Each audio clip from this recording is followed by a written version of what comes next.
In the summer of 1947, the skies over Roswell, New Mexico shrouded a mystery. An unexplained crash, whispers of alien spacecraft, secret projects, cover-ups, all chronicled by the Roswell Daily Record. This year, from June 30th to July 2nd, venture into the unknown at the annual Roswell Incident. Engage with top UAP experts like Ben Hansen, John B. Alexander, and even Nick Pope, former Ministry of Defense investigator from the UK. Curious? Embrace the discussion and seek knowledge about the enduring mysteries of 1947 and beyond. Visit RoswellIncident.com and immerse yourself in the mystery.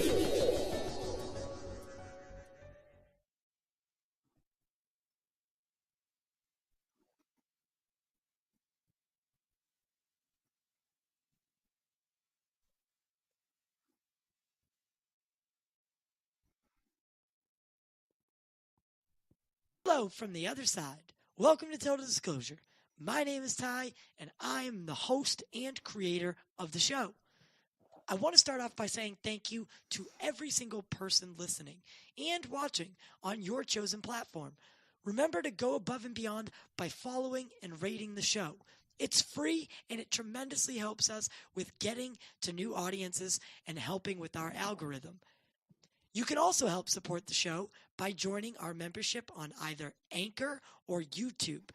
For as low as the price of a cup of joe every month, you could be listening to ad-free content, gaining early access, and getting a yearly gift.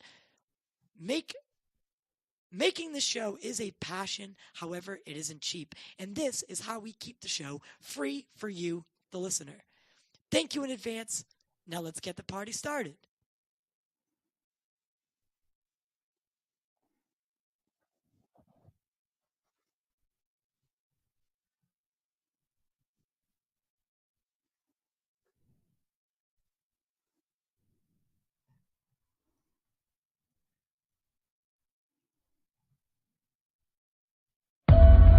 Blanket statements to cover the entire UFO phenomenon over the past 20 years.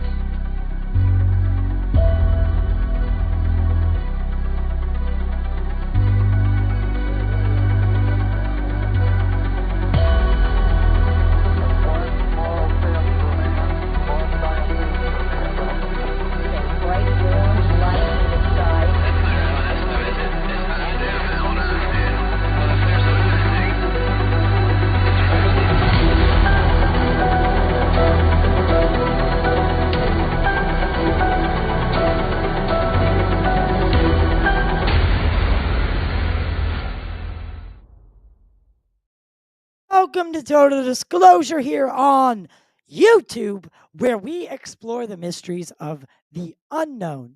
From sightings to conspiracy theories, we dive deep into the unexplained occurrences in our skies and on the ground. If you're passionate about exploring the unknown and are intrigued by the possibility of extraterrestrial life and it potentially, or as Steve would say, it's definitely here, then you're in the right place, guys.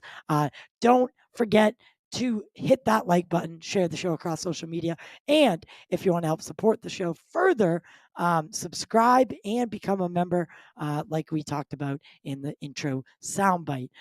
Today, my guest for an hour for a quick little video today is the executive director of the Paradigm Research Group, Mr. Steve Bassett. How's it going, Steve? Tyler, it's going. It's going, he says. First off, can I just say that I love that every time I see you, you're in that black shirt.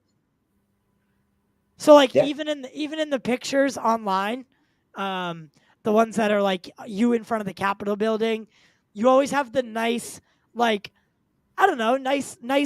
I call it the Brandon Fugel look, but you did it before him.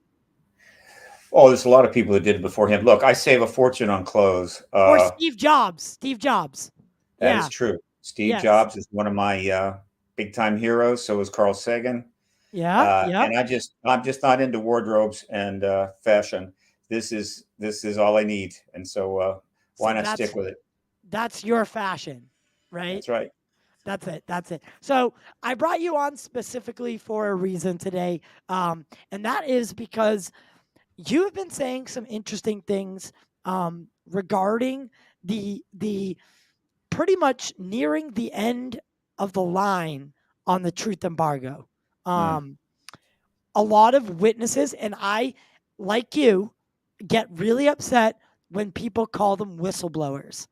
Because now, can you tell our audience why they are not whistleblowers?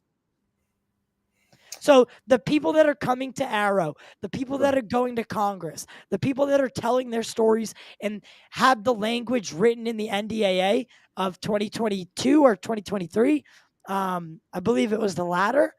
Was it? It's both. Both. Um, Both. yeah, look, this is the public. Whistleblower is a term that is exciting, right? People know what a Yes. whistleblower is. There's somebody that comes out of a corporation or certainly a government agency, maybe even a military service, Hmm. that spills the beans on something awful that's going on, something illegal that's going on, or they could clearly be viewed as illegal, though the government might say Right. otherwise.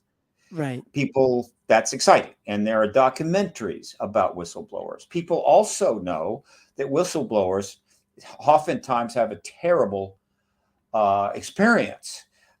They can be harassed. They can be filed. Criminal charges can be filed against them, and of course they're controversial because oftentimes when a whistleblower comes forward, there's quite a few people that say that's wrong. They shouldn't be doing that. We're quite happy with what is going on in the government or this corporation, and so they generate controversy and enemies in a sense. Right. So Right. being a whistleblower is not an easy ride. It's not something that somebody chooses to do casually. So, but the witnesses that are involved, with very few exceptions, with this issue, and have been talking about their experiences, are not coming forward spilling the beans on some awful illegal project that's been going on in the government. Some people view the truth embargo, which for many decades was called a cover-up, which Cover I up. Yes. have worked hard to say no, it's truth Right. embargo, Right. because cover-up implies illegality. That would Yes. be like saying that there are some people feel that the fact that we have nuclear weapons, which could destroy huge numbers of people, is illegal. Right? It's illegal against a higher law or whatever, Right. and so they protest against it. I get that, but I think history will say that no, our nuclear weapon systems, however dangerous they are, were not illegal. They were created under the national security acts and laws that we have to defend the country. So, with respect to Yes. the truth embargo, in which the government has suppressed the information available regarding the presence of non-human intelligence, extraterrestrials, as far as I'm concerned, was part of a national security policy. It's not illegal, and so these people are not coming forward and doing that. Therefore, they're not whistleblowers. And by calling them whistleblowers, you are associating them with a whole history of other whistleblowers, some of John. which were lauded, some of which were castigated, some of which went to prison. Right. And so, if I'm Snowden. Snowden is a whistleblower.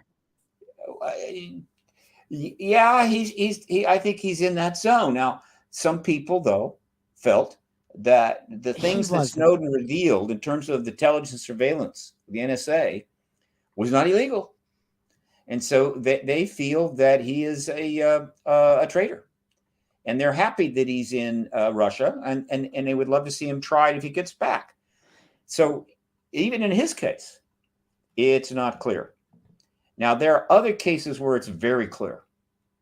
You had a whistleblower recently come forward with respect to Twitter, and essentially what I think it was Twitter, could have been Facebook, but whatever. There was definitely some potential issues there. It could be illegal. And Are you they talking were, about Jack Teixeira? no, it was a woman. And I think Oh, a she was a woman. high-end Twitter person. And she was talking about the fact that they were not doing what they were supposed to do under the law with respect to monitoring content, whatever. Kind of a whistleblower. She hasn't had Okay. a rough time. But again, if I'm a member of the military, if I'm a retired military pilot or SAC base officer or anybody, and I'm wanting to talk to people at Arrow or speak with the Congress as part of the unfolding process that's underway, I don't want to be labeled a whistleblower. I want to be a witness. That's all they are. They are witnesses. They're witnesses to things that happened. They're not blowing the whistle. And so by attaching them to that name, you are not helping them at all. I have not seen a single one of these witnesses. Now, to be fair, on occasion, I think that there are some of these individuals who have actually referred to themselves as a whistleblower, but this is the exception. Overall, they don't, and maybe they don't even realize what they're doing when they say that. All right. You don't want to be a whistleblower unless you really are one. And so let me give you an example. If you're working at the Pentagon and you Okay. become aware that hundreds of millions of dollars are being siphoned into dummy corporations by your boss, who is a high level person in the Pentagon, and you go to the appropriate entity within the Pentagon, and they won't do anything about it, or they tell you don't touch this for whatever complicated reason, right? And you finally decide, no, this is not acceptable. I don't care what their reason is. And you go to the media and you report that hundreds of millions of dollars are being sent to private dummy corporations, possibly complete fraud. You are definitely a whistleblower. All right. So again, this is not a trivial distinction. Okay, that's my answer to that. No, I agree with you. I really do. Because and for me, the part of it is, if I was, say, one of these people who are on the fence about coming forward, and Mm-hmm. we're calling them whistleblowers, again, like you've said, that has a negative connotation to it. Oh my God, if I come forward to Arrow, am I going to have to go live in Russia? Right? Yeah, exactly. But Am I going to, it excites the general public. It's like, oh, whistleblower. Okay, well, fine. But again, I don't want to see I mean, the public is already pretty excited. They don't need any more motivation there at the expense of some very good people who served in the military and are now Mhm. trying to provide information to Arrow, the Congress, and so forth.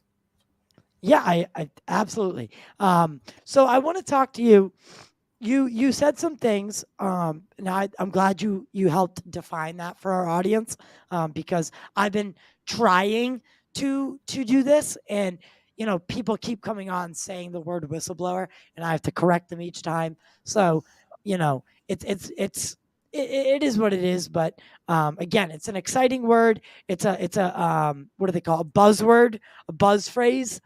um, John Ramirez, from the CIA, agrees with you that disclosure is not only inevitable in the next couple years, but that a capital D disclosure is due by at least the Thanksgiving holiday, the Thanksgiving Christmas holiday season, and before the presidential election kind of ramps up. That's right. So can you tell us about that, and can you talk to us about that, and why Mhm. you agree, and why you maybe don't agree with John's assessment? Because you, on that UFO podcast, said more like summertime. Well, again, I gave some sense of timing. Well, I definitely agree with John because I was saying that well before John was saying that. Of Okay, course, of course. I like to think he might have kind of come on board with me on that, but it doesn't matter. Look, Uh, here's the situation. Here's what's going on in the world right now. One, there is a very dangerous war in Ukraine. It's now stretched out well over a year. There's been a lot of talk of nuclear weapons potentially getting involved. The involvement of NATO and the United States in terms of helping Ukraine is escalating, resulting in the killing of lots of Russian soldiers. Exactly. So this is not good. All right. Trust me, this is not good. And in fact, in the earlier days, there was a lot of people pointing that out, meaning this is really not good. But now, as is our wont, we are used to it. It's been kind of normalized. There's the war in Ukraine. Who knows how long it'll last? It's like the war in Afghanistan. At some point, it was just happening. Didn't even pay attention to it. Went on and on and on. Well, this isn't that. Not that at all. Right. So that's happening. Secondly, we are heading towards another presidential election at a time when American politics is almost gone third world. It's awful. The system itself, and the basis by which we elect people, is broken. It's now a sausage machine. In other words, you've got two kinds of people that have no desire to jump into a sausage machine because they have better things to do with their life, even though they may be very talented, would make excellent political leaders. And then you've got the people that are willing to jump into the sausage machine, which then cranks out nothing but sausage. And so the overall leadership in our political life is decaying rapidly. The process is under assault, and this is not good either. All right, so that's going on. Third, though, is that the policy of embargoing the truth about the ET presence is finally collapsing. It has been heading towards collapse, really at a substantial pace since December of 2017. The two articles in the New York Times essentially was the turning point when we crested the top of the hill, and we've been going downhill ever since. So now we're approaching 6 years on that.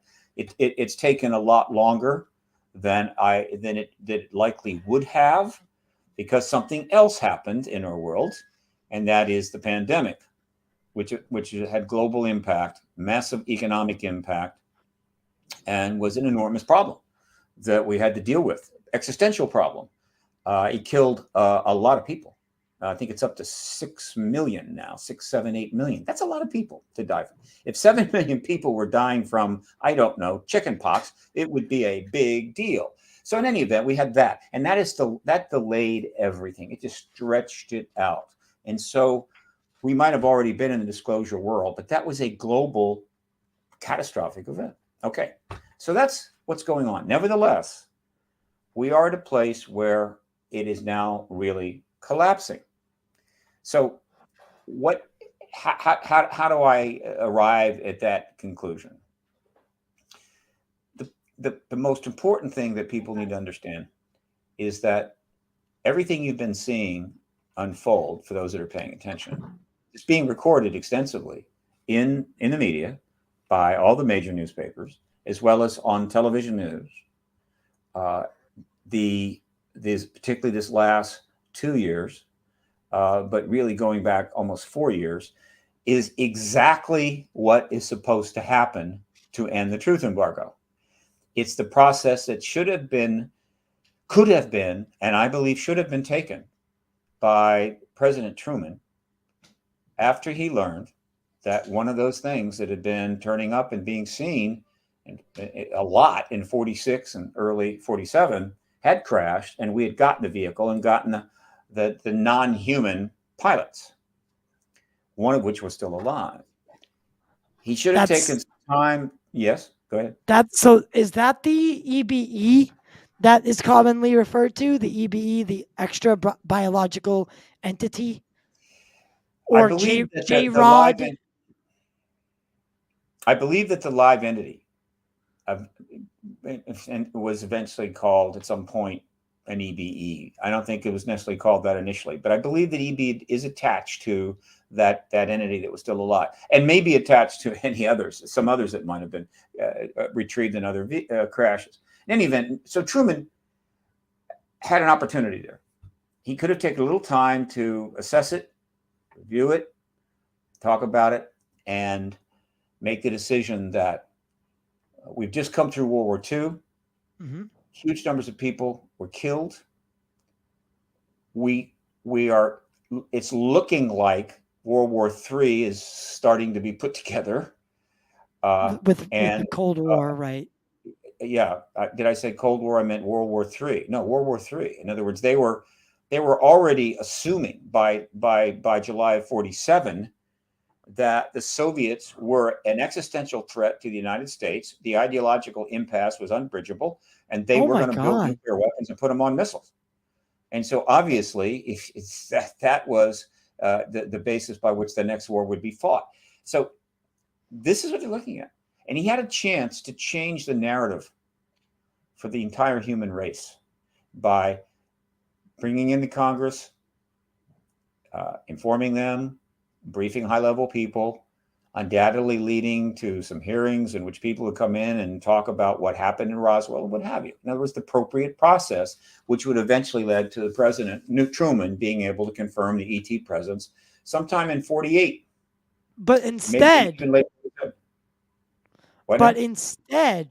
we got. Instead, he immediately informed Roger Ramey. He immediately ordered Roger Ramey to hold another press conference and deny it. And thus began informally the truth embargo.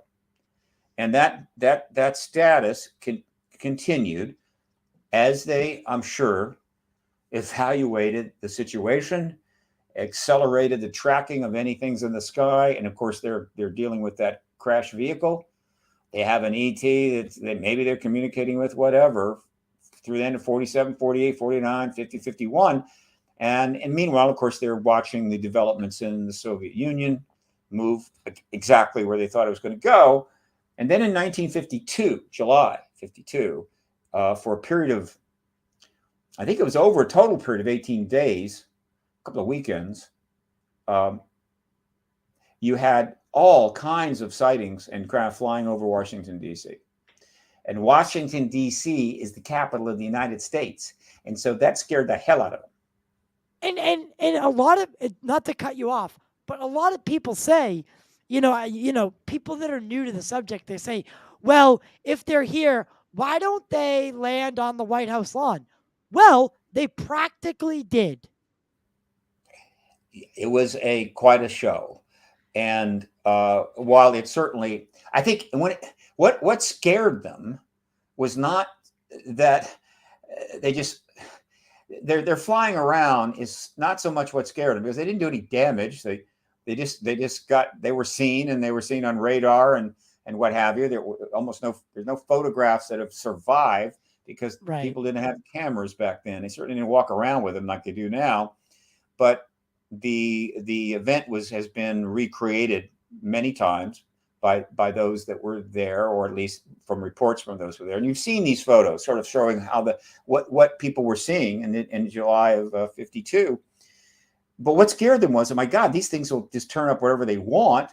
And our policy of not really addressing this or sharing it with the people is going to be really difficult. What are we going to do? And so, again, at that point, President Eisenhower had the opportunity. I got that right. Hang on just a second here. We're talking 52. Eisenhower? No, it's still Truman. Eisenhower doesn't take office until 53. But so Truman had another opportunity to do it, and they didn't. What they did was they pulled together a panel called the Robertson Panel to examine the whole situation, and they concluded that, look, doesn't appear to be a threat, but people's interest in it is a problem, and so we're going to have to deal with people's interest in it. Well, that's the truth embargo. So essentially, they solidified the truth embargo in 53, and off it went. And for the next, from 53 to 91, which is 38 years, it was the policy, and it was vigorously enforced.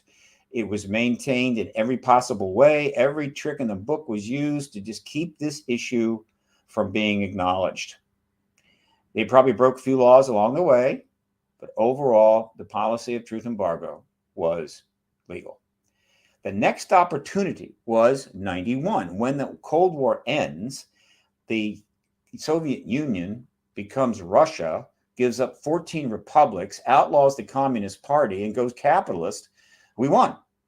And so now that existential threat has been profoundly changed, and it looks promising that we actually may have a non-nuclear Cold War reality in due course. At that point, there was interest in the government and bringing this out. It was being discussed, I believe, in the Bush administration. And I think if Bush had won the second term, it's very possible disclosure would have happened under George H.W. Bush. But he didn't. Clinton won.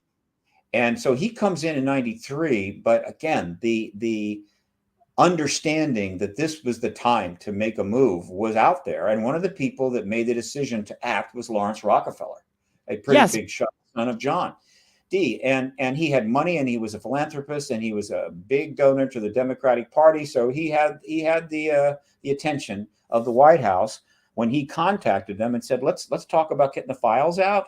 I can help fund some research, whatever. And thus began the Rockefeller Initiative. Yeah, the Rockefeller Initiative was because they wrote back and said, okay, what case do you want us to start with? And he replied, Not exactly. No. Initially, they started exchanging information, and plans were being put together to get the files, that Rockefeller wanted out. John Podesta was put in charge of that. And that went forward for a while. But the problem is that the Department of Defense had absolutely no interest whatsoever in helping President Clinton get those files or anything else. President Clinton did not have the relationship with our national security structures that George H.W. Bush had.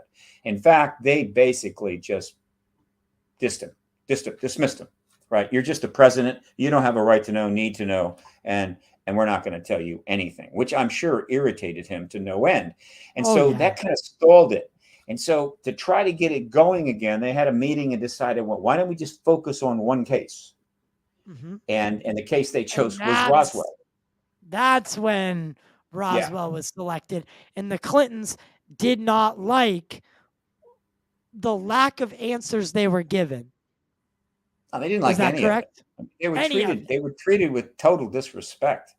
Again, the military intelligence complex in general hated President Clinton. It's just the way it is. They did. Really? And so, is that why? Is that if you don't mind me butting in? I'm sorry. Yeah. Is that why Dr. Greer says that? And we all may have our views on Dr. Greer, but he is fundamental to the early development of the modern UFO, researching and trying to get government transparency. And he has a quote which said, "Listen, we don't want Clinton to end up like Robert Kennedy by digging any further." Yeah, well, that's a fairly strong analogy.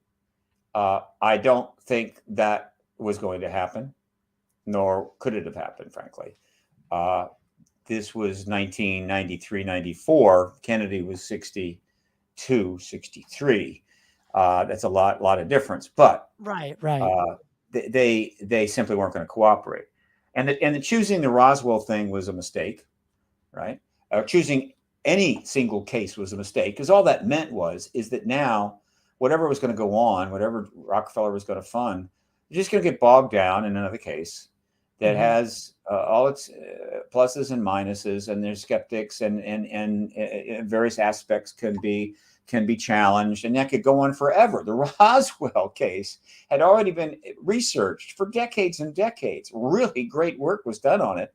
And so once they decided, that was basically the end of it, whether they knew it or not. And so, okay, so we didn't get disclosure then either.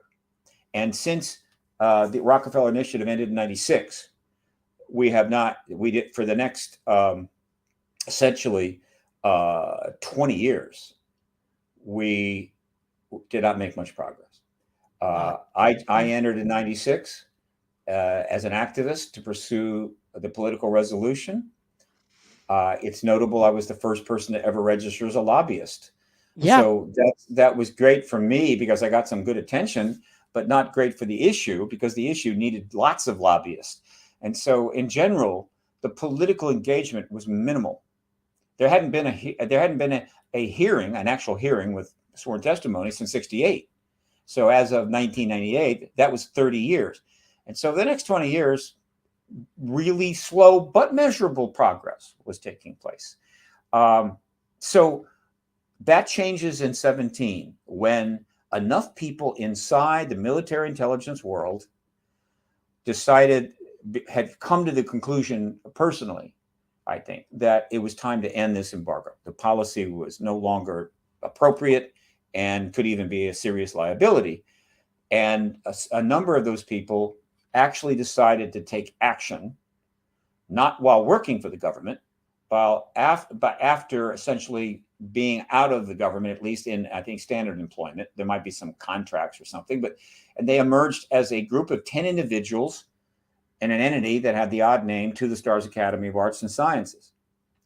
And 3 of those individuals ultimately became what I call the key people in the process that's been underway for 5 years.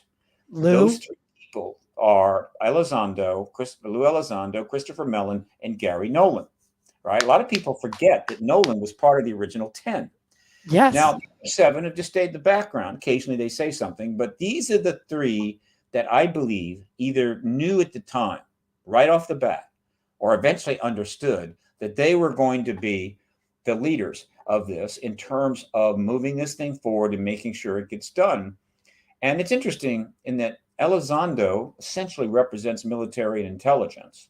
Mellon represents the political arena, and Nolan represents the scientific arena. So all 3 are covered. All right. And so they are doing their thing, right? And they're doing things that I could never do. I mean, these are people with substantial careers and big credentials and what have you, and connections.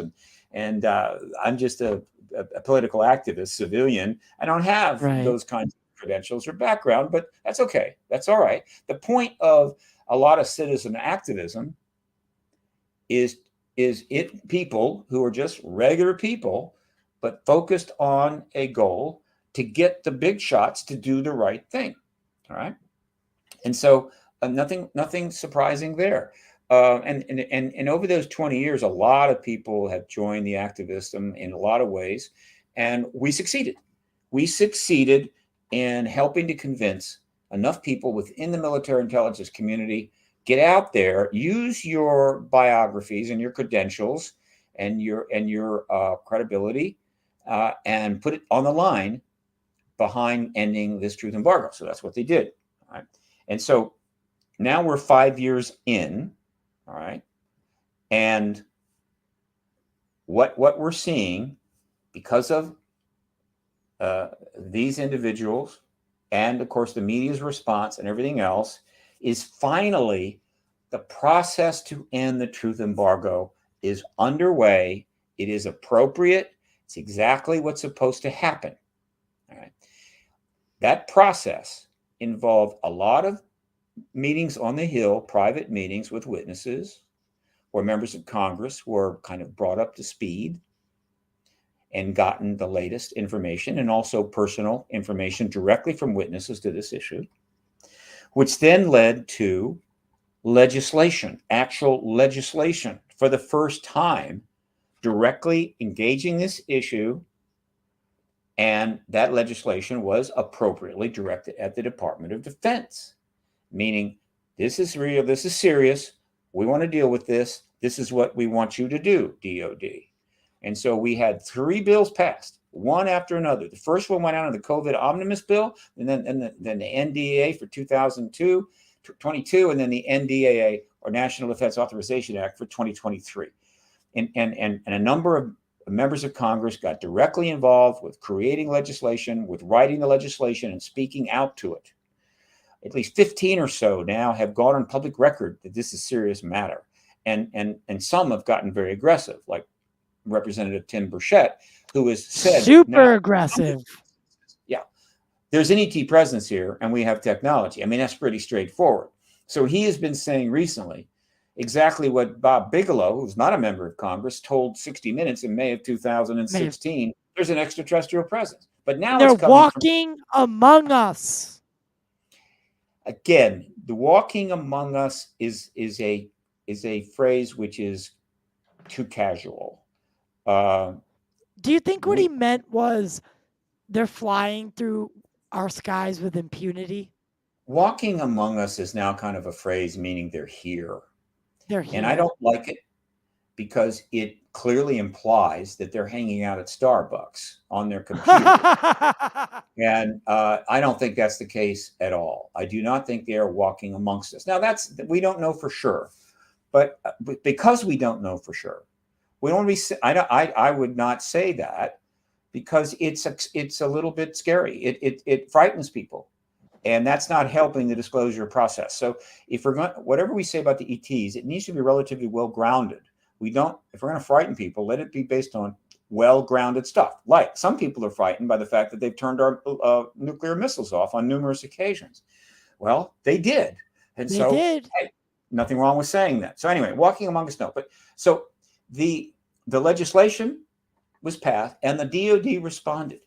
It set up a basic group, then it set up another group, and then it expanded that group. Has it rushed forward with the evidence? Of course not.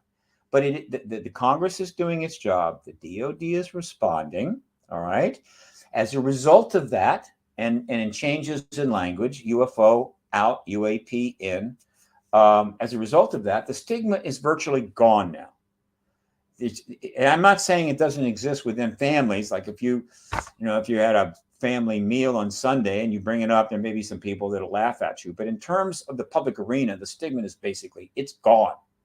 That means that anybody in the public arena, by and large, could come forward and say it. Most people, rather. Now, that doesn't mean that that's completely true. You could be working in a corporation, and that corporation may have a government contract deal, and you are hanging out with some reporters and you start talking about the ET presence. You could have a problem, all right? But that's not so much the stigma. That is more, look, we're doing this, and that's kind of a problem because we're doing this. What I mean by stigma is the laughing, the giggling, the stupid remarks, the silly background music. It's virtually gone, all right? And so now the number of people that are being freed up to speak to this issue at any level, science, even to some degree academia, though academia will be the last to really come on board because American academics has proven itself in the 20th century to be pretty much loaded up with cowards. And we need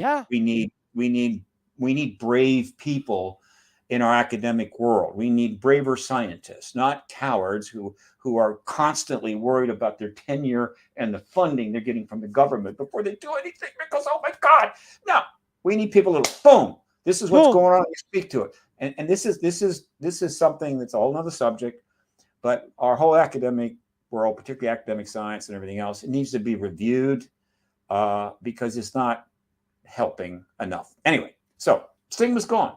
So now we're moving forward, all right, very fast. And how fast? Well, yeah, there's so many things happening, so many groups being formed. There's like a bunch of lobbyists now. There's 4 or 5 more lobbyists that have signed up. You've got the podcast world has risen up virtually overnight, and the podcast world is filled with UAP podcasts. So everybody's getting interviewed. Everybody's ideas are out there. It's all being shared. It's all over the place on multiple platforms. And so now, if you're a manager of the truth embargo working inside the government, you can't even turn on the internet and there's something there, right? Yeah. Right. It's everywhere. And of course, and now there's thousands of articles that have been written just in the last 5 years in mainstream journal. I have them archived on my site. You can go read all 4,000 of them. Which The link is in the description below for PRG and for Steve's Twitter. We need people to follow Steve on Twitter, and we need Yes. people to go to his website and to read the backlog of articles that he has collected, because he has done a tremendous amount of work and he's written some tremendous articles about this subject. Thank you, Tyler. Yeah, my Sure. Twitter handle is at Steve Bassett. Please follow. I need all the followers I can get. So the upshot is this: the process is underway. It's exactly what's supposed to happen. So responsibly, everyone is doing what they're supposed to do, and the hearings that are coming will be essentially the final act leading to disclosure, and we'll make it possible for the president to make that announcement in a way that will be nonpartisan and appropriate. And that's it. And when the president makes the announcement, the phenomenon is non-human intelligence. That's disclosure, capital D. That's it. That's the event. That's all that disclosure, capital D, is in my universe. That's it. Now, disclosure, small d, which has been going on, will continue on forever and accelerate after the president makes that announcement. And by the way, that announcement will be followed by confirmation announcements from virtually every other world leader of any consequence. And so, can I ask you something really quick? Yeah. You say that disclosure is the closest that you've ever seen. Oh, right? Yeah, absolutely.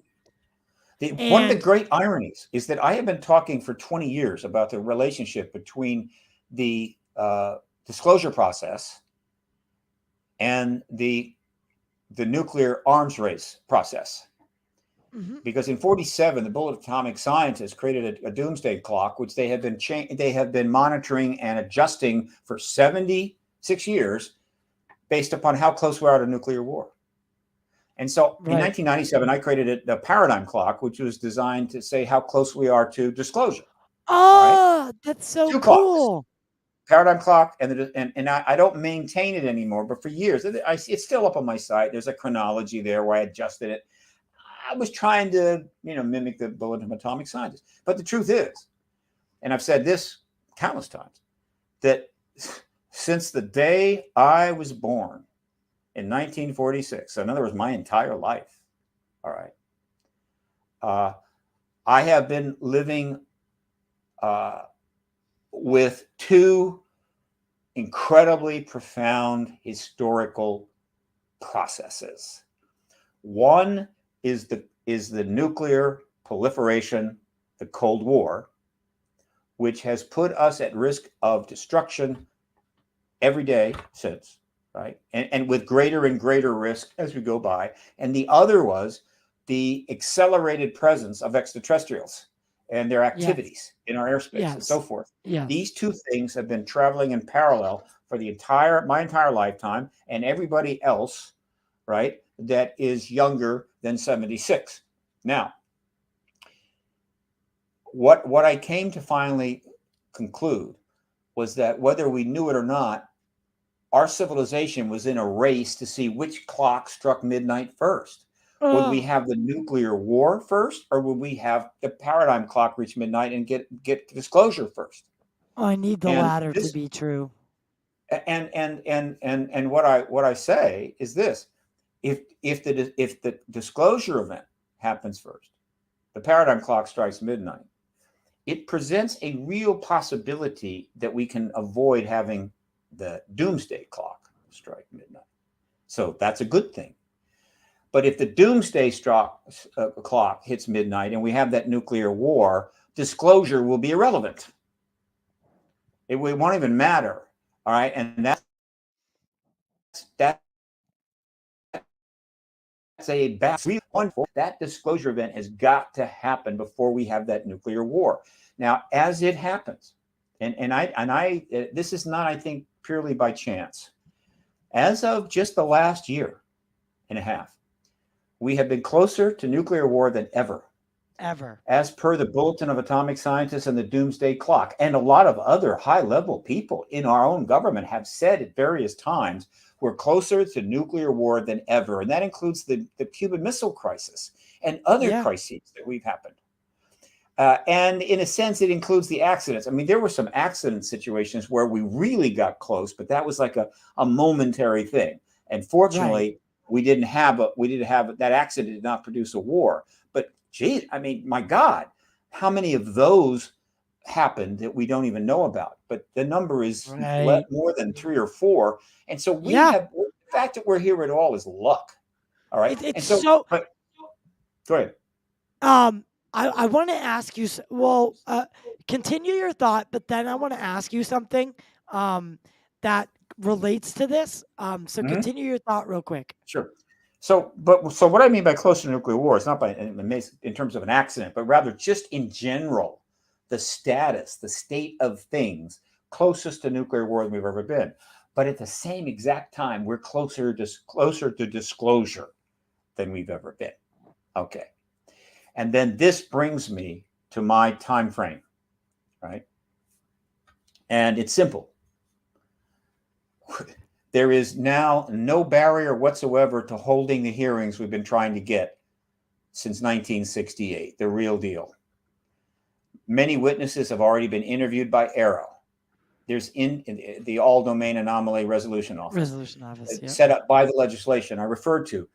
There's indications that these witnesses, at minimum, that what they are learning from them at ARROW is being sent over to the Intel committees for them to review. But it's very likely that the Intel committee staff are already interviewing some of these witnesses as well. That is exactly what has to happen before you actually bring people in to testify in front of these committees under oath. And so essentially, there is no barrier now to hold those hearings next week and bring in 4, 5, 6, 7, 8, 9 former military officers in many cases, pretty much everyone retired, right? But with known careers, very credible, to take the oath, sit down, and tell us what we already know they're going to say. There's going to be a few that we didn't know about. And that testimony will set the world on fire. And these hearings will be watched publicly by hundreds of millions of people, likely, because what news entity, what foreign or domestic, is not going to put a camera there or cover it? I mean, my God! And what major network is not going to make that feed available to all their affiliates around the world? I mean, this will be one of the events in history. And so that could start next week if they want to. All right, and so we're ready for that. Meanwhile, every day something else happens to make sure that we go forward and not backward. And a perfect example of that is Gary Nolan, Dr. Nolan, nominated for a Nobel Prize. He is a highly respected geneticist working at Stanford. He has been very bold in his statements. And he was on a very significant program, event called SALT in New York. This was just a couple of days ago. And he was asked about this. And he gave a 17-minute response to the question about the UAP. And he said, there are extraterrestrials here now. We are re-engineering extraterrestrial technology and have been. What could be more matter of fact than that? And is he still at Stanford? Oh, yeah. Is he getting press on that? Oh, yeah. Has he got a problem? No. All right. Because the stigma is gone. And so when he says that, when Bassett says that, and even back in 2016, when Bob Bigelow says, does that trigger disclosure? No. Because Gary Nolan saying that the extraterrestrials are here is not disclosure. Only the president can actually effectuate disclosure by making that statement, because he, and it's a he at this point, is the commander-in-chief of the United States military and in charge of our national security. But what these comments by Bassett and Nolan and others, I assure you, there are more coming, what they are doing is making it ever more impossible, difficult for ARROW or the Congress or anybody involved in that appropriate process underway to go, well, there's a lot going on in the world right now, and we've got some things set up, but let's slow down. Let's don't rush this. Let's take our time. Let's take a couple of years, get some reports done. No, because the public are hearing these other people saying there's ETs here, and they're not going to settle for another extension of the truth embargo. So what they're doing is they're closing the back door. There's no way out the back now. They have got to go forward. And that is why I believe we will get those hearings this summer. Well, by the summer, we're here. Rumor is June or July. That's the summer. Okay. Now, yeah. But there's another very important reason why it will be this summer. Not simply because we can do it and the witnesses have been interviewed and ready. In other words, the basis for them to happen. But there's some very powerful reasons why it needs to get done for sure. And one of them is this. It's complicated, but a little complicated, but again, it's in the political realm, which is my area. Right? That's why I talk about it. Others don't think about this. The political situation in America is awful. Okay, that means the next election is going to be awful, and it may even surpass the previous awfulness, but whatever. And thousands of people are going to be running for office in 2024, right? For Senate, for House, for governorships, for state Senate. There's a lot of candidates. Thousands are going to be running. And it's going to be partisan, and it's going to be ugly, and it's going to be a lot of crap and nonsense, and it's all be offensive. And it's going to cost about $4 billion. Okay. Now, if I'm Congress and I'm the Pentagon, this is what I'm looking at. Two possibilities. And I'm happy to convey this to them if they're interested in my view, but they never call me.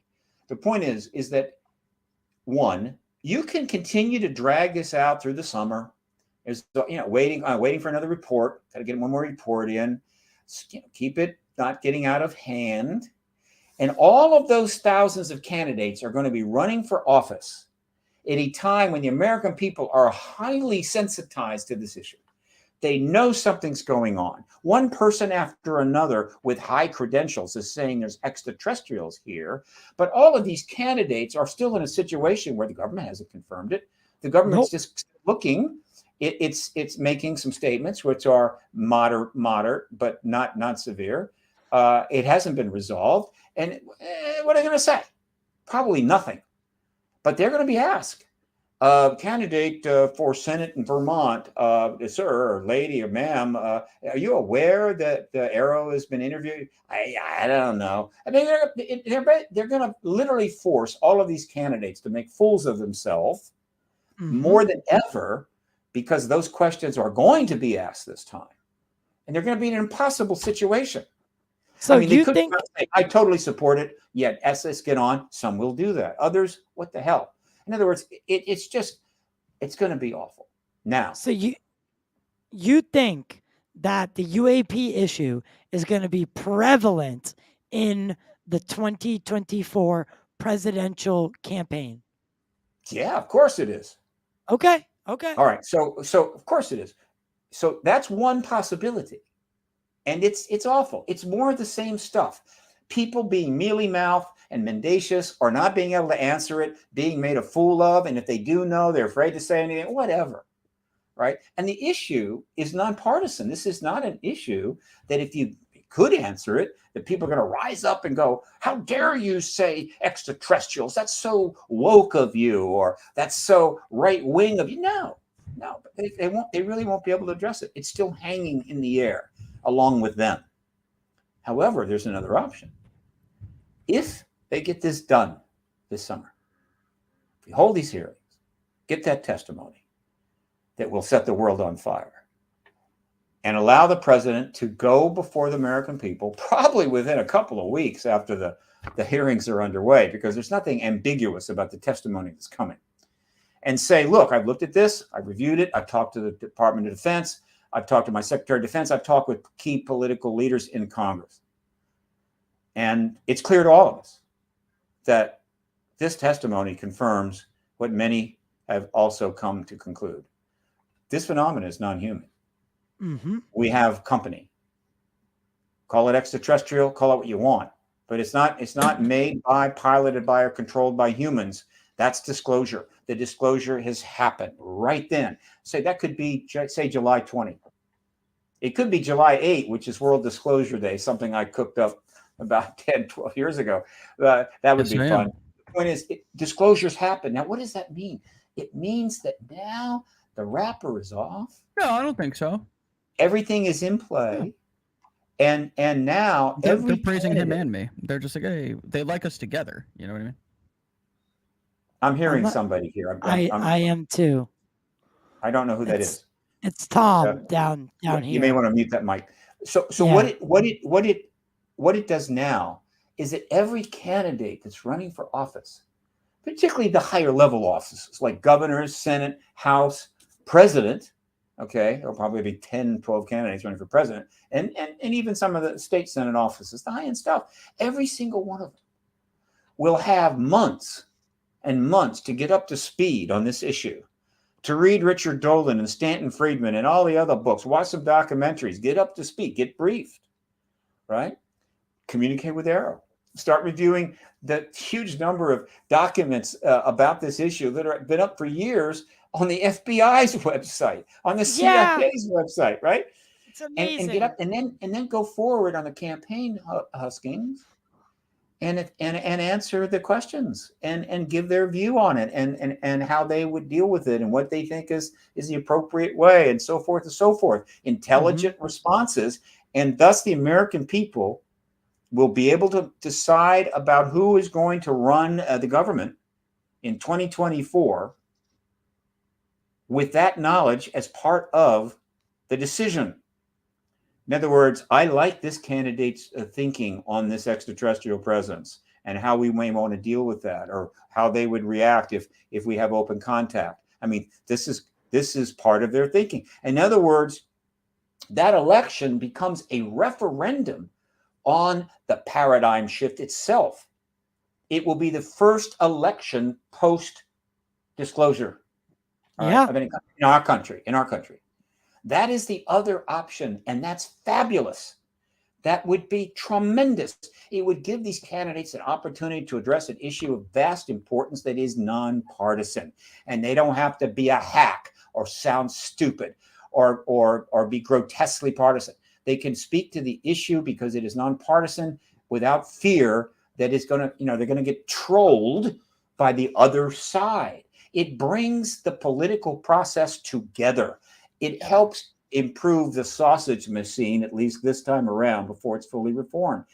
Those are the two possibilities. And it is because one is so superior to the other that I am saying they're smart enough to know, get disclosure this summer, late summer, right, before the campaigns get rolling, and let that then unfold throughout the world as we move towards the 2024 election. So this year. And then you said, I quote you, we might have open contact with extraterrestrial, or whatever you want to call them, non-human intelligence after disclosure within a year or two. Yeah, I still feel that way. I believe that without getting into ancient, long distance, ancient history, ET related events, and I believe there have been plenty of those. This is not ancient history. This is we are now, we have the good fortune or ill fortune to be living now in on the planet Earth when it has become a full-blown high-tech global civilization and spacefaring. And so this is not 2000 BC. And for that reason, I believe that all of the activity that we have seen from the extraterrestrials since 47 is not without purpose. This is going somewhere. Right? There is so many reasons. We don't have time to get into it, but there's so many aspects of the phenomena that we do know about. When you look at it from a reasonably broad perspective, you can see that there is a reason for this. There is a pattern to this. It is leading somewhere. And that somewhere is intimately connected to our nuclear weapons and our the threat of nuclear war in this world. And it is leading to open contact. It is. And one of the reasons for that is we know now that they are dealing directly with humans and have been for some time. How long? Certainly in the modern era, the second half of the 20th century. We have too many reports of this, hundreds and hundreds of thousands of reports of this. And so they're dealing directly with humans. And now and by that, I mean, they're showing up and doing what they need to do, whether you have asked for it or not. I mean, this is what it is. Contact, abduction phenomena, whatever you want to call it. It's not exactly the way things are properly done in a civilized country, but that's what they're doing. And so we know that. That is now known. It's been on Ancient Aliens. It was on Ancient Aliens last night. I mean, it's out there. Everybody knows this. There's been movies about it, fiction movies. And so, okay, so we know that they are in contact with individual humans. They know that we know that they've been in contact with individual humans. We're going to disclose their presence formally, so now it is completely out there in all governments. The idea, what happens next? Open contact with our civilization. Open contact in which you are communicating with leaders openly, meaning whatever you're saying, a lot of what you're saying, conveying, however you convey it, is then reported to the world. Okay. Mm-hmm. And so they're talking to the Secretary General of the UN, the President of the United States, the President of the UK, I mean, the Prime Minister of the UK, and then we're learning what they're saying. And so that is what I call open contact. Okay. And I do not see the only factor for me in when that would happen once disclosure has taken place. It is now worldwide. I mean, disclosure will be within a week. It'll be worldwide. Every single leader of every single country will have confirmed it. All right. If I'm the ETs, I would want the human race, our civilization, to have an opportunity for a little learning curve to get up to speed. Right. As many people as possible that can want to get up to speed, in politics, in science, philosophy, religion, whatever the hell. And so suddenly all those books that the libraries would hide down on the lower shelf under psychic phenomena, whatever the hell, suddenly they're being read by the top leaders at Harvard and politicians and whatever. And we're learning and because of the nature of our world now, hell, you can get a PhD in something in a year online. So the ability for this learning curve to be global and quick is there. There's no question. And so how much time do we need for the world in general to be pretty much up to speed on what is known about the ET presence? Most 2 years. 1 year certainly is possible. So 1 to 2 years, the learning curve is there. We're up to speed. If I'm the ETs, now it's time for open contact. Yeah. Why? Because absolutely. It'll be fine. It'll be like anticlimactic. It will be like, oh, great. Hey, great. They're talking now. Okay, well, we're dying to hear what they have to say. This is where I think this has been leading since those bombs fell on Hiroshima and Nagasaki in 1945. From that moment forward, we have been heading straight for this time when it turns out this time when disclosure would happen and open contact would follow. Now, that sounds like a lot. It sounds maybe for some like science fiction. It isn't. It sounds like an impossible hurdle. It isn't. It is just our good fortune. Okay. You could have been born in, 10 years before the Civil War in the United States. Or pick another 1,000 possibilities where you could have been born, where your life would have been pretty much crap. Right? Bad. Okay. Yeah. You could have been born in Mongolia when the Khans were raging back and forth, slaughtering whole Oh yeah. groups of people. No, you were born at a time when we would become a global civilization. We would go into space. We would land on the moon. The ET presence would be confirmed, and open contact take place. That's it. That's as good as it gets, right? In that sense, if you're anybody that's hearing the sound of my voice, if you have unhealthy habits, give them up. If you are texting on your phone while you drive, stop doing that. Stop. All right. If you are way overdue for a physical, go get one, because whatever your prospects are, you want to stick around for this. For what's next? You got maybe 2 years tops. Stick around for 2 years, and you will, as you exit this plane of existence, you will be able to say, I was there when the extraterrestrial presence was confirmed, and I was there when the extraterrestrials started communicating with us, and thus we finally learned or got a sense of all the possibilities that could be ahead of us as a civilization if we get rid of the nuclear weapons. And if you're lucky, and you really take care of yourself, you may live to see the day when there are no nuclear weapons at all. And the idea even of war is ludicrous. Ludicrous. So do you think that if, say, this conflict, because right now we are in the midst of the largest armed conflict in Europe's history since World War II. Right. Say Putin decides that button gets hit, that he clicks that button. Yeah. Do you think they intervene? They could.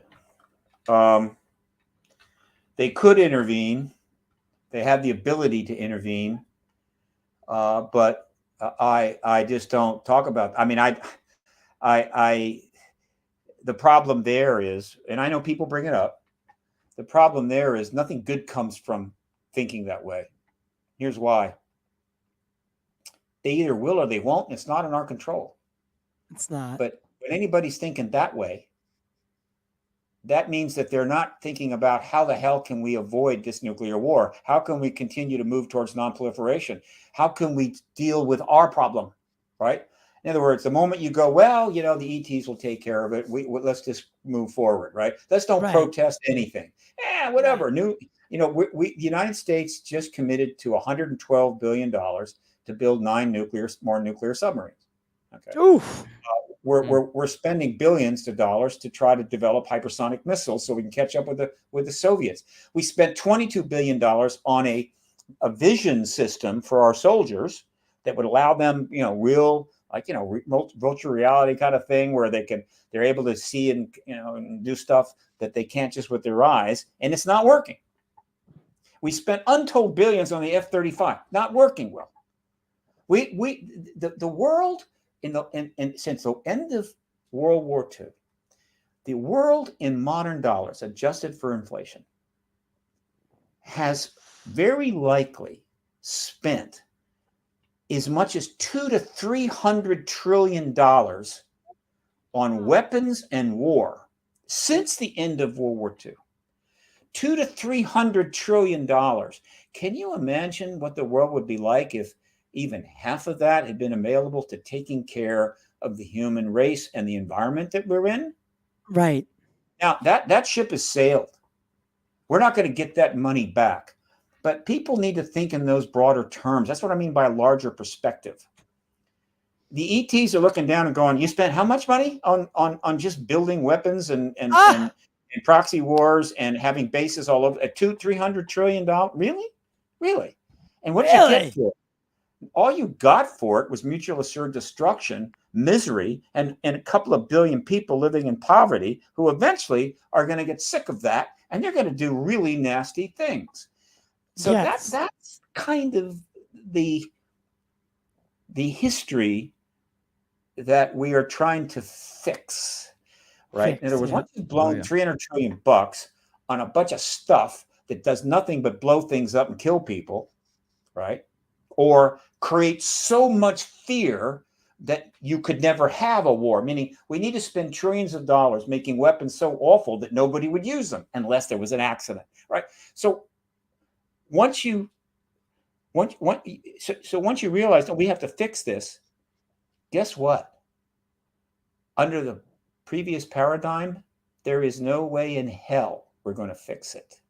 Not even close. Not even close. Our total ineptness and failure to deal with the major problems of the human race, which is now 8 billion people, is laughable, right? And the people walking around, they go, "Oh, I recycle my cans and bottles. I think the environment's going to be fine." They might as well just shoot themselves. I mean, it's insane. So we can't fix it.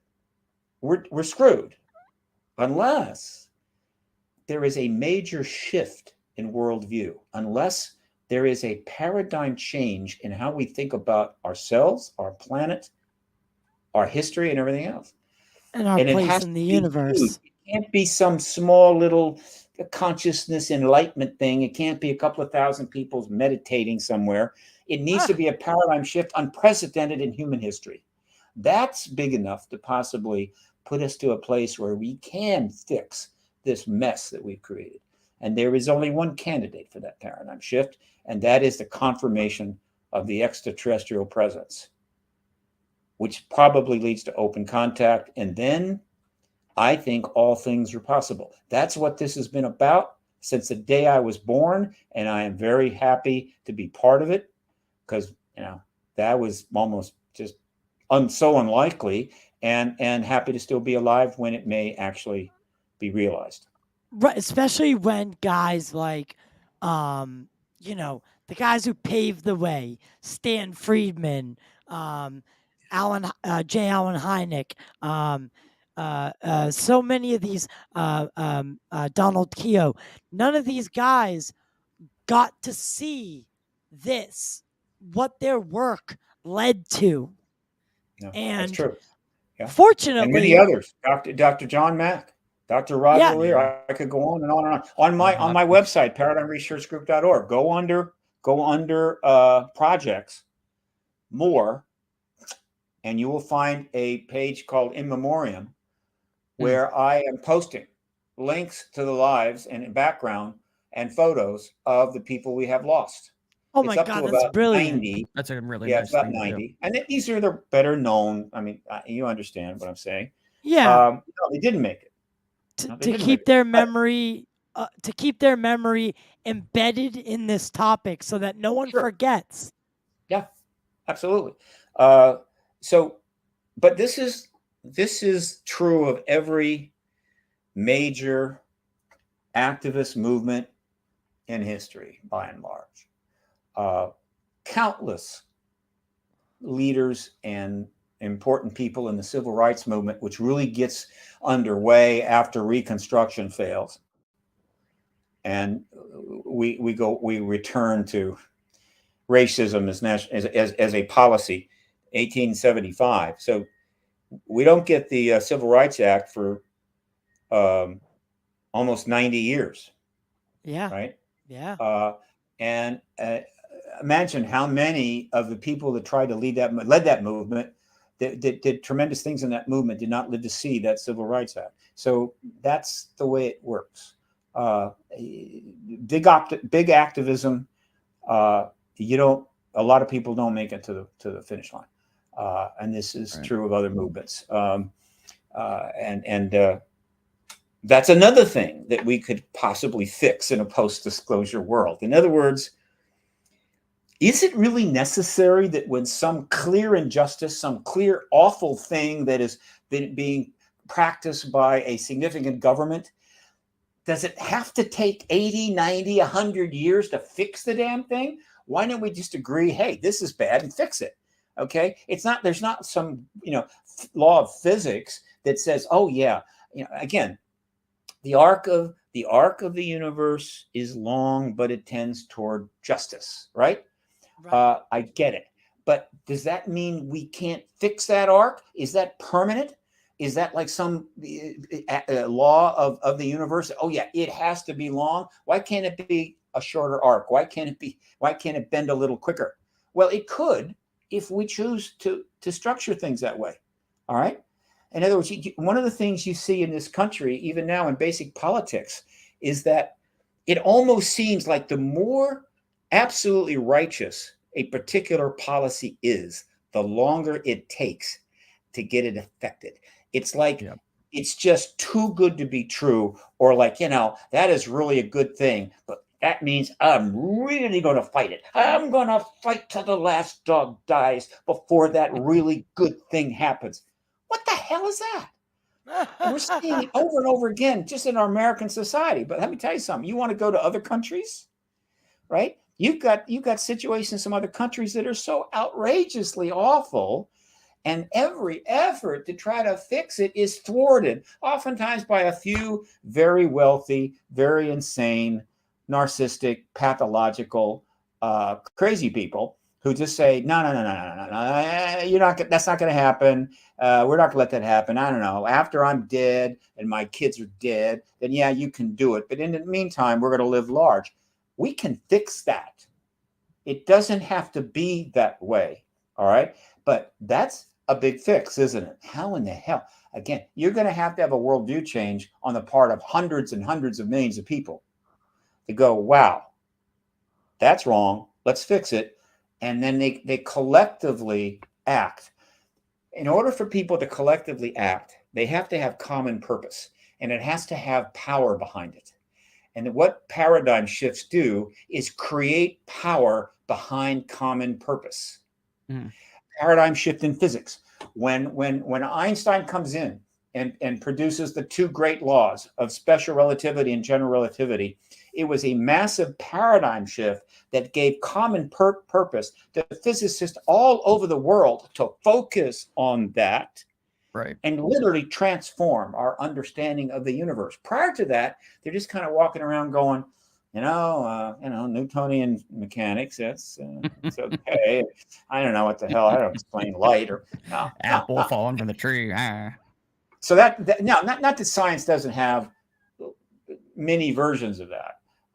If something comes, people get focused. But this is a paradigm shift of such magnitude that it produced common purpose for vast numbers of people, scientists around the world. Let me be clear. And I'll end with this. The disclosure of the formal disclosure of the extraterrestrial presence is a paradigm shift magnitudes greater than the paradigm shift that took place with the understanding of general relativity. Just to put it in perspective. That was big. This is way, way bigger because of the scope, the number of people that will be involved, the number of people that will be affected. This is the greatest paradigm shift in all of human history. And it's coming, hopefully, this summer at a theater near you. God, I hope so. I'm exhausted. Steve, you've been on fire today, man. So many clips. You have so been. many voice clips. so many clips. And I know Tom had a couple questions he wanted to ask. But you. if he's got a busy day. No, Tom, please. You have been helping out here. Let's ask your questions. So I've been reading between the lines of what Dr. Nolan had said the other day. I actually sat my parents down at dinner last night, and I was like, Mom, Dad, I want you to watch this. Now, my dad, he thinks like I do, but he's a little bit more quiet about it. My mom she's afraid.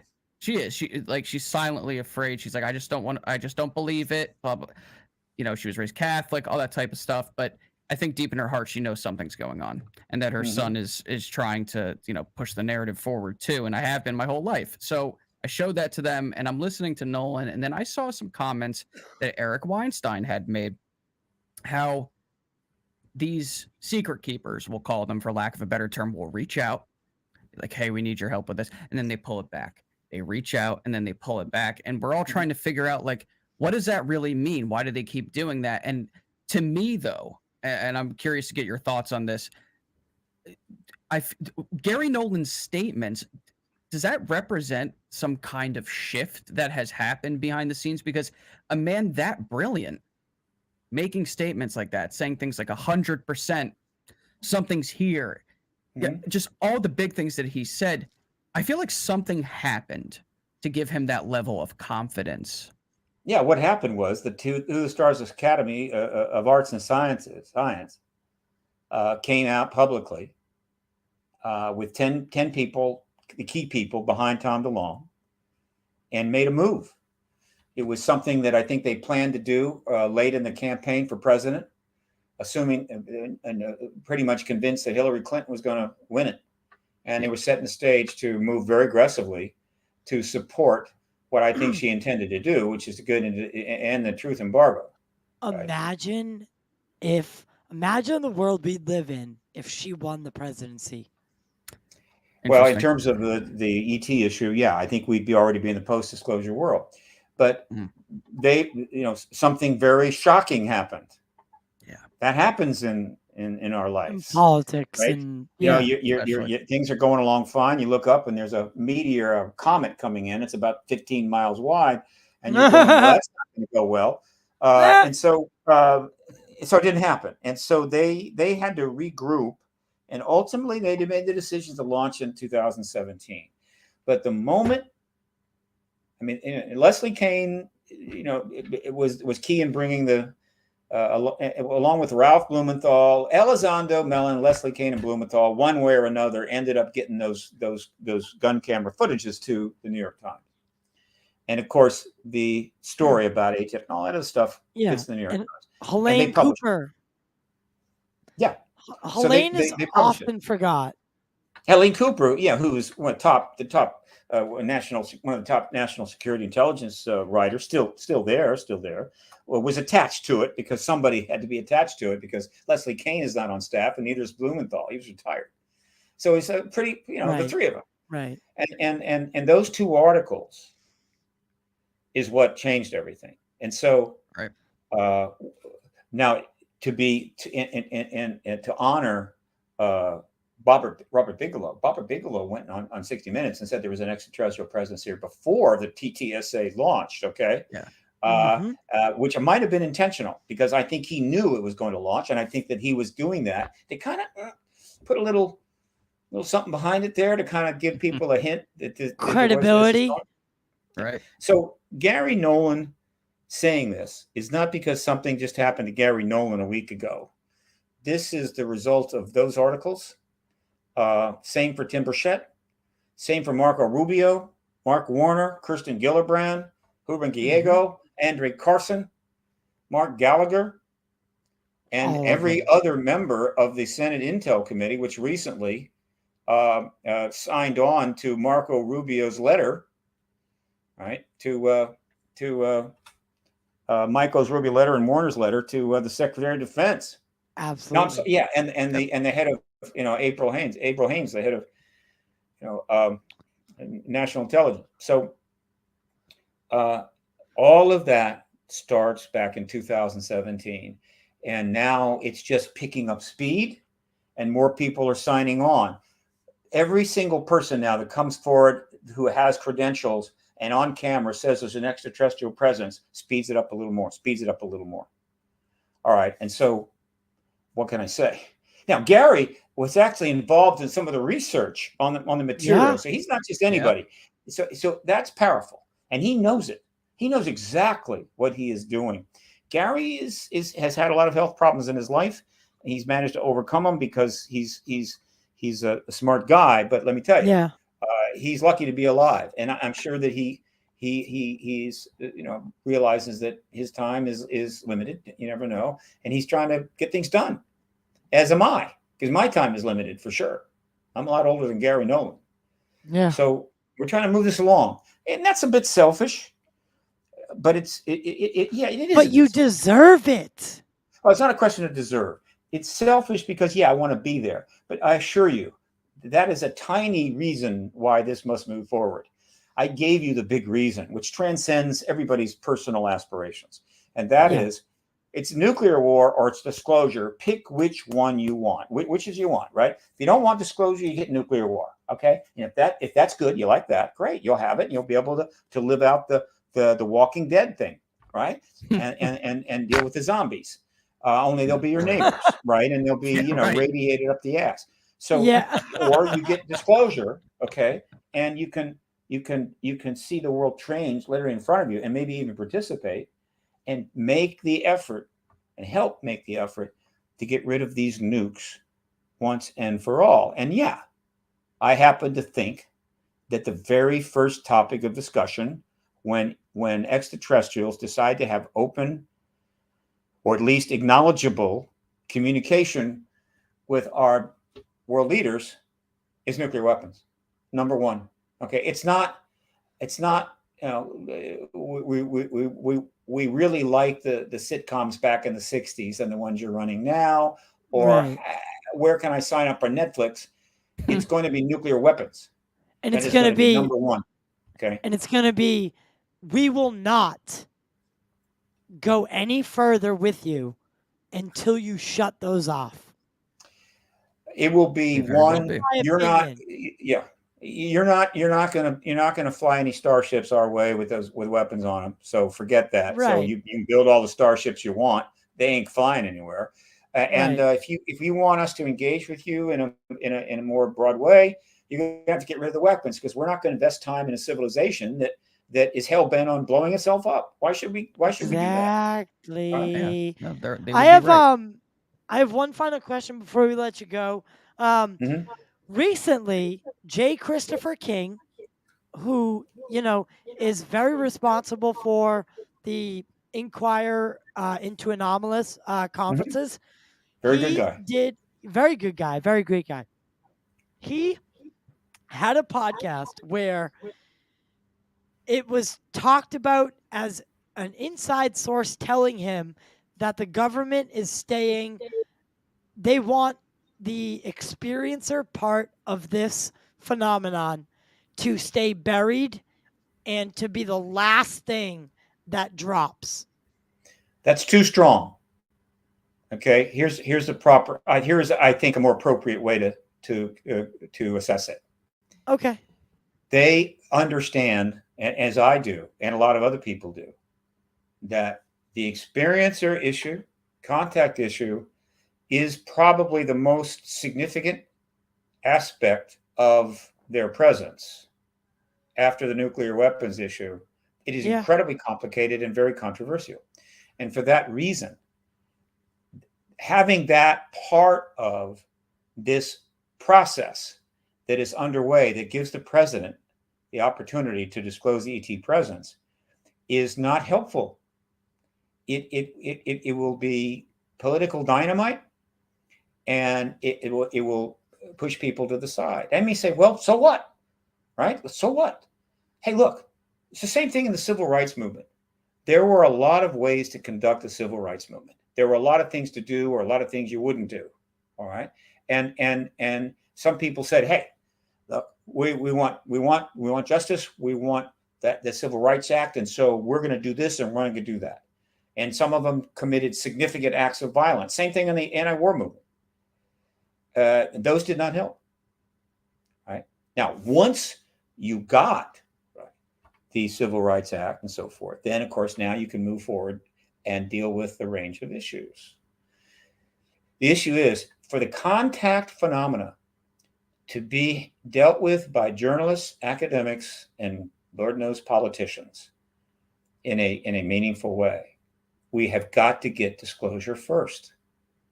Without disclosure, that is just going to be chaos. Right? We have very hard, specific evidence about the ET presence that our military witnesses can absolutely confirm. And so let's get that done. And what is happening is the engagement in a formal and public way by institutions of the contact phenomena and the millions of people, I believe, that have been involved in it, will take place after disclosure. It's not being buried in that sense. It's not being put off forever. It's not being dissed. It's simply being acknowledged as something that to be properly addressed, it needs to be addressed at a time when the actual presence of ETs is now universally accepted. And so when you go to contact, there is no controversy there. So when they come forward and say, I've been dealing with ETs since I was 6, the response is, what ETs? There are no ETs. So how are you talking about meeting ETs? Clearly you're mentally ill. Right. No. Plus the evidence is so complicated. It's one thing to have gun camera footage of something traveling 10,000 miles an hour. It's another thing to try to get your mind around, or your political, instincts around what someone has gone through in an abduction event, particularly if the information is being recovered through hypnosis. I mean, it's simply too much. So in other words, sometimes you gotta walk before you run. Oh, I kind of crap. Point is, it's really simple. We have a way to get the ET presence confirmed.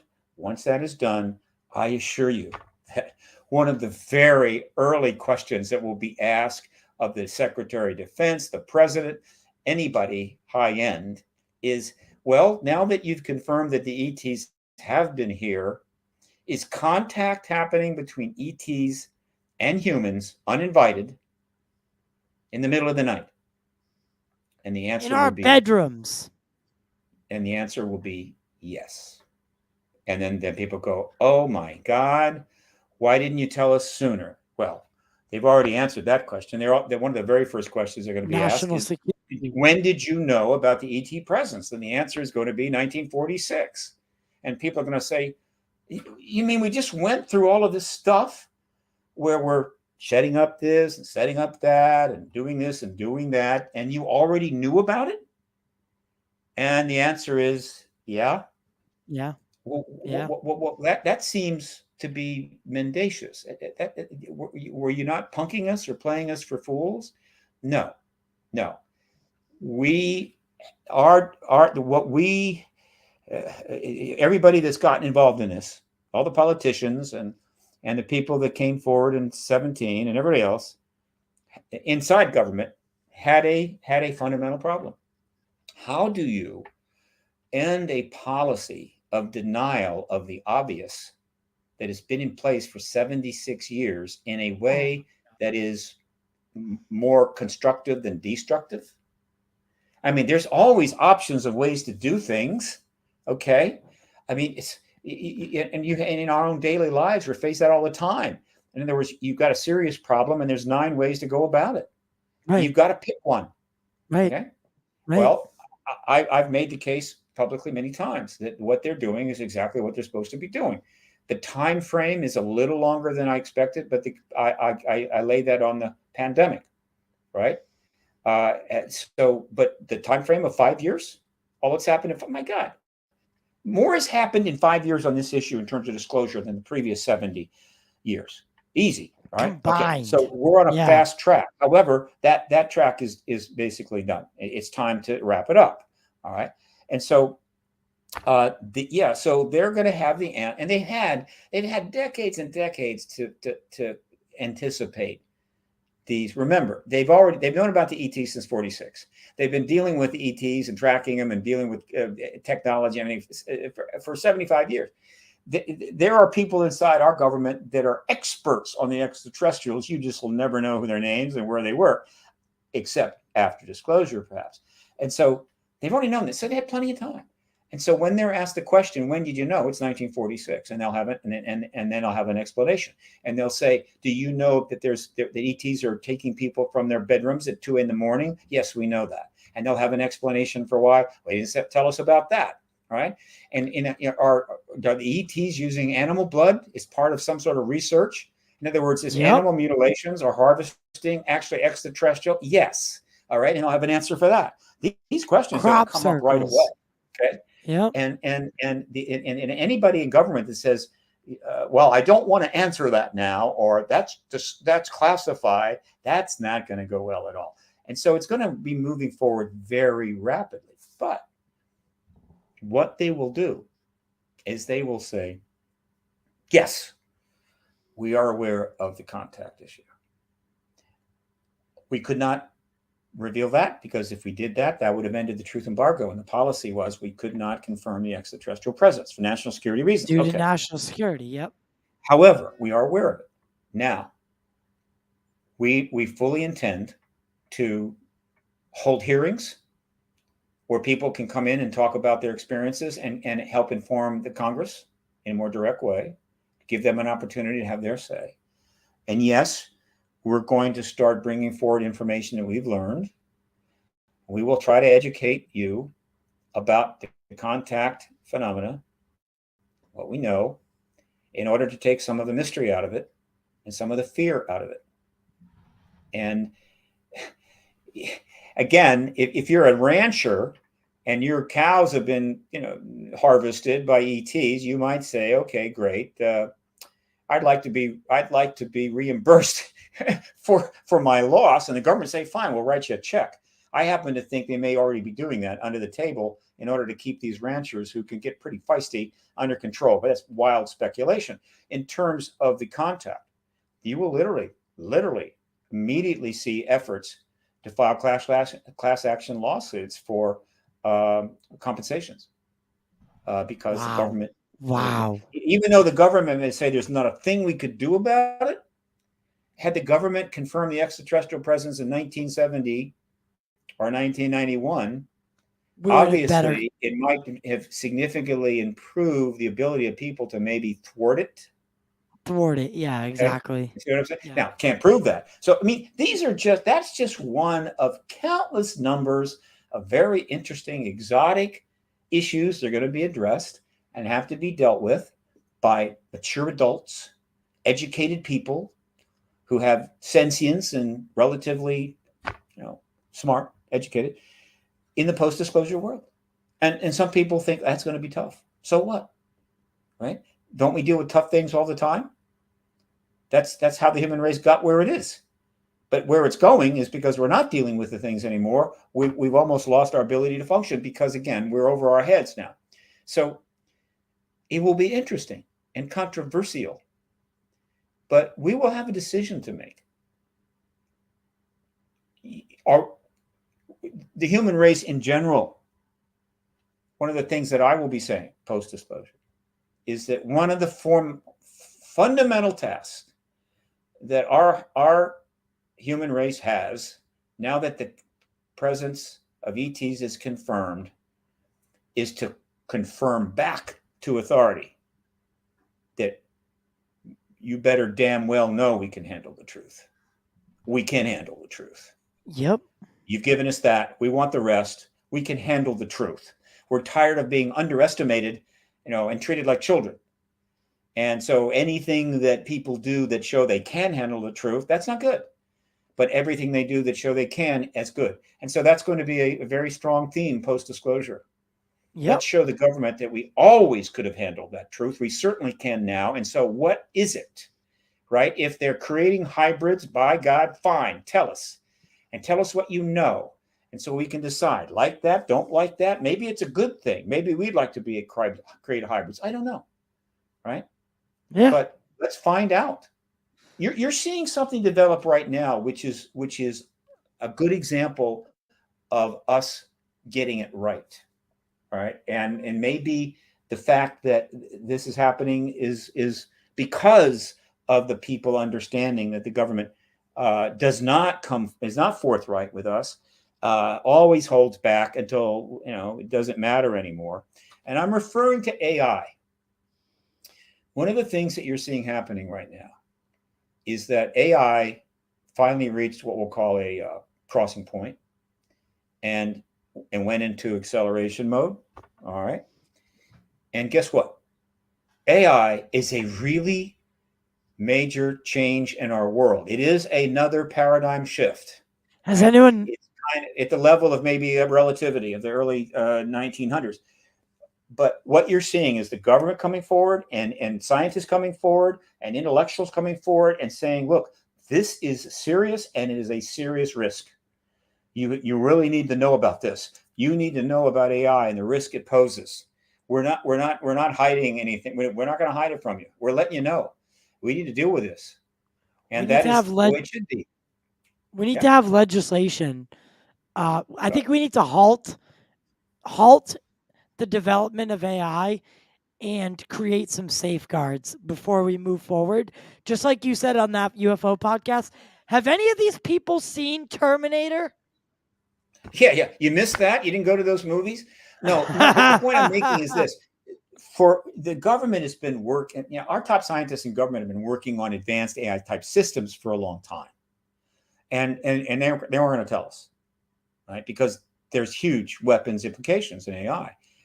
Hell, great deal of modern warfare. So it's been kind of it's been one of those things where we're getting more and more AI in our weapons, and you don't need to know that because you don't have a need to know, and it's national security. Well, that's changed. Now all of a sudden, yeah, we are doing that. Corps are doing that. It poses huge risk for our society. You need to know that. We're going to tell you that. So that is an example of getting it right. Now, I don't know how it's all going to work out. AI may still be a catastrophe, but I think that can be avoided, again, if we take collective action, which may be something that may be more possible in a post-disclosure world. But the idea that, we can't tell, in other words, if to repeat what happened with the ET issue, would be the press and members of politics and the military intelligence people all coming to an agreement that, wow, this AI thing is so potentially risky and could cause so much problems for so many people that we really can't talk about it. We can't really tell them about it because they can't handle that truth and it will upset them. And that would be bad for national security. So we'll just pretend everything is fine and just building them off to the side, and you don't need to know about it. That's the way they handle the ET issue. Thank God they're not handling AI that way. Now we need to handle everything that way. All right? That way. Okay, guys, I got to Steve, go. It's been wonderful. Steve. Namaste and all that. Steve, I'm going to be speaking at the Contact in the Desert 2 to 4, June 2 to 4. Huge conference. I was going to say, so you'll also be at UFO Twitter Week. Yep. I'm going to be at UFO Twitter Week. I'm also going to speak at the Las Vegas Stairway to the Stars in November. Also, the World Ufology Conference in Mexico City. All this stuff's on my website. I'll be sending out updates. If you go to my website, you can subscribe to my updates, please. Free, right? And I'll send you out all stuff from time to time that hopefully will be helpful. Follow me on Twitter at Steve Bassett or do Paradigm Research Group. But look, the Contact in the Desert is back.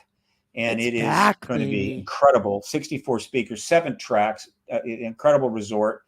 I know it's a little expensive, but particularly if you're in LA County and you're able to drive over, you want to get over there because the level, because of all these things happening, like Gary Nolan going on a show and saying, the extraterrestrials are here.